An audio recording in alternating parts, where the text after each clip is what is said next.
ভালোবাসা আমার সকল বন্ধুকে, আশা করি আমার সকল বন্ধু অনেক ভালো আছে। তো আজকে রান্না থেকেই শুরু করলাম।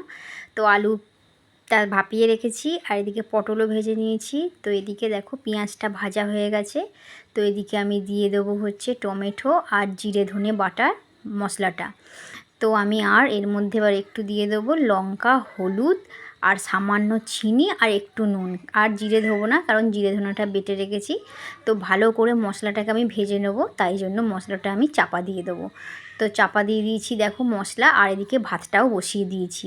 তো চাপা খুলে মশলাটা ভাজা হয়ে গেছে কিনা দেখবো। তো চাপা খুলে দেখি মশলাটা একদম ভাজা হয়ে গেছে, তেল ছেড়ে দিয়েছে।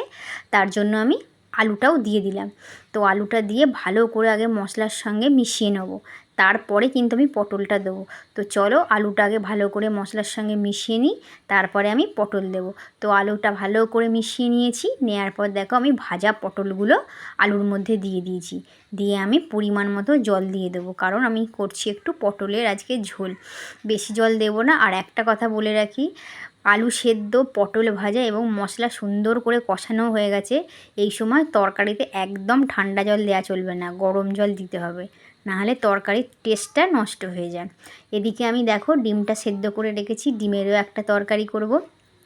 আর এদিকে দেখো ঝোলটা আমার একদম ফুটে গেছে এবং সবই তো সেদ্ধ, সুন্দর টেস্টিও হয়ে গেছে। আমি নামিয়ে নিয়েছি দুটো জায়গায়। আর এদিকে দেখো ডিমের করব একটু ভাপা। তো কিভাবে ভাপাটা করছি তোমরা দেখো। প্রথমে কড়াতে তেল দিয়ে দিয়েছি, দেওয়ার পর আমি ডিমগুলোকে কেটে নিয়েছি মাছ বরাবর, নিয়ে ভেজে নিচ্ছি দু পিঠ। আমি কোনো ব্যাটার ইউজ করিনি যাতে কুসুমটা খুলে না যায়। আমি দেখো কোনো ব্যাটার ছাড়াই ভেজে নিয়েছি, কিন্তু ডিমের কুসুমগুলো একটুকু ছেড়ে পড়ে যায়নি। খুব সাবধানে ভাজতে হবে, তাই আমি আস্তে আস্তে ডিমগুলো দিচ্ছি এবং ভেজে নিচ্ছি। তো এদিকে বেটে নিয়েছি সর্ষে আর পোস্ত, সাদা সর্ষে কালো সর্ষে দুই দিয়েছি। তো এদিকে দেখো আমার ডিম 4টে ভাজা হয়ে গেছে, আরও 4টে আমি ভাজতে দিয়ে দিয়েছি। তো ডিমগুলো ভেজে আমি তুলে নিয়েছি, দেখো ডিমের কুসুম একটুকু ছাড়েনি। দেখো এদিকে দিয়ে দিয়েছি পেঁয়াজ, পেঁয়াজটা একদম লাল লাল করে ভাজা হয়ে যাবে। এরপর দিয়ে দেবো পোস্তটা, অতখানি পোস্ত দেবো না, অর্ধেকটা দিয়েছি। দিয়ে তারপরে দিয়ে দেবো সর্ষেটা, অতখানি সর্ষেও দেবো না, দেবো অর্ধেকটা সর্ষে। দেওয়ার পর একটু হলুদ আর লঙ্কা গুঁড়ো দিয়ে দিয়েছি, আর সামান্য স্বাদ অনুযায়ী চিনি দিয়েছি, আর তাতে দিয়েছি একটু নুন। নুনটা কিন্তু আগে থেকেই ঠিকঠাক করে দিয়ে দিতে হবে, কারণ ডিমটা দেওয়ার পর আর তো বেশি নাড়া যাবে না, তাহলে ডিমগুলো ভেঙে যাবে। এই জন্য নুন চিনিটা একদম ঠিকঠাক দিয়ে দিতে হবে। তারপরে দিয়েছি জলটা, আমি হালকা করে ভেজে নিয়েছি, বেশি ভাজা যাবে না, কারণ সর্ষে আছে, বেশি ভাজলে তেতো হয়ে যাবে। আর এটা ভাপে হবে, তাই গরম জল দেওয়ার কোনো দরকার নেই, দিয়েছি ঠান্ডা জল। জলটা দিয়ে এবার ডিমগুলো দিয়ে দেবো। ডিমগুলো দিয়ে এবার আমি চাপা দিয়ে, ডিম দিয়ে দিয়েছি, এবার আমি দিয়ে দেবো চাপা। এবার চাপা দিয়ে আমি গ্যাসটা একদম লো ফ্লেমে করে দেবো। তারপরে আমি দেখো খানিকক্ষণ তো ছিল, 15 মিনিট মতো। তারপরে আমি ঢাকা খুলে দেখছি এই অবস্থা, কিন্তু মাঝখানে আমি একবার খুলেছিলাম সর্ষের তেল দেওয়ার জন্য। তো সর্ষের তেল দিয়ে আমি আবার চাপা দিয়ে দিয়েছিলাম। তো দিয়ে খুলে দেখি এই অবস্থা হয়েছে। 4টে কাঁচা লঙ্কা দিয়ে আমি ডিম ভাপাটা নামিয়ে নিলাম। তো চলো দুপুরে তো আজ এই রান্নাই করেছি, ডিম ভাপা, আর করেছি এই যে পটল আলুর তরকারি। তো দুপুরের খাওয়াটা সেরে নিই, তারপরে আরও অনেক কাজ আছে এবং তোমাদেরকে সেটাও দেখাবো। তো চলো খাওয়াটা শুরু করি।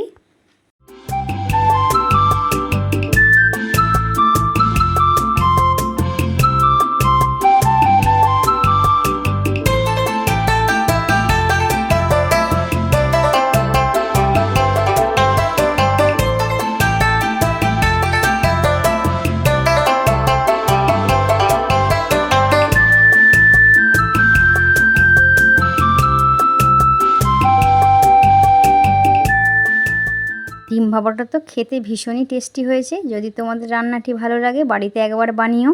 তো খাওয়া দাওয়া করে তো রেস্ট নিয়ে নিচ্ছি, অনেকক্ষণ বসে আছি। এখন ঘড়িতে বাজে 3:30।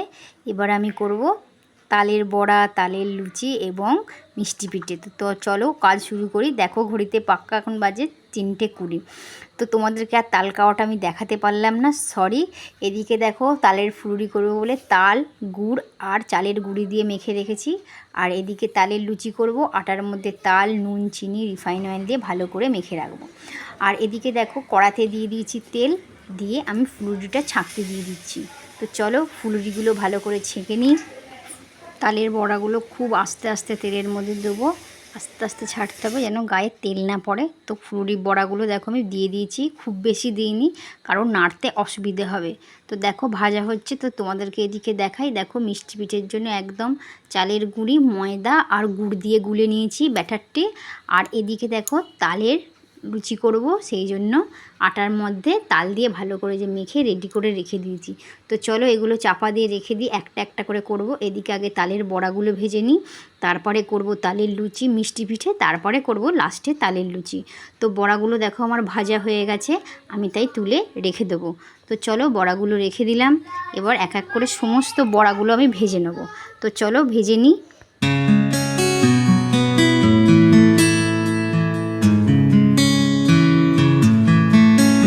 তালের বড়া আমার ভাজা হয়ে গেছে। এদিকে দেখো মিষ্টি পিঠেটা আমি ভাজতে বসিয়ে দিয়েছি। তো চলো এক এক করে মিষ্টি পিঠে ভেজে নেব। দেখো মিষ্টি পিঠেটা কত সুন্দর ফুলেছে, কারণ একটাই কারণ ব্যাটারটা আমি অনেকক্ষণ মেখে রেখেছিলাম এবং চাপা দিয়ে রেখেছিলাম, তাই জন্য ব্যাটারটি খুব সুন্দর হয়েছিল। দেখো সমস্ত ভেজে নিয়েছি। এদিকে আমি মিষ্টি পিঠে হয়ে গেছে, এবার আমি লুচিগুলোকে ছেঁকে নেব। এদিকে মা বেলে দিচ্ছেন, আমি লুচিগুলো ছেঁকে নেব। তো তালের লুচি আমি সমস্ত ছেঁকে নিয়েছি, তোমাদেরকেও দেখাই। দেখো লুচি হয়ে গেছে, ফুলুরিও হয়ে গেছে এবং মিষ্টি পিঠেও হয়ে গেছে। যদি আজকের ব্লগটি তোমার ভালো লেগে থাকে তোমাদের, প্লিজ একটা লাইক করতে ভুলো না। টাটা সকলকে, অনেক ভালোবাসা আমার তরফ থেকে।